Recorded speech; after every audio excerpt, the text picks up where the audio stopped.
நல்லதே நடக்கும்.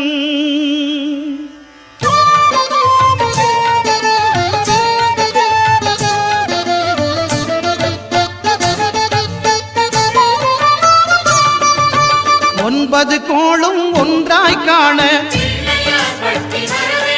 அங்கு கற்பகம் என்னும் கடவுளின் மெய்யில்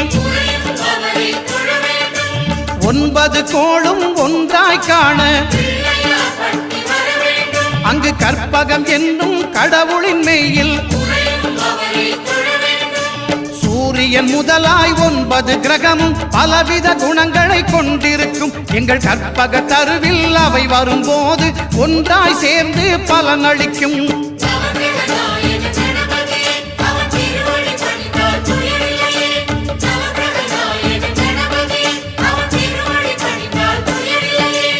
ஒன்பது கோளும் ஒன்றாய் காண அங்கு கற்பகம் என்னும் கடவுளின் மெய்யில்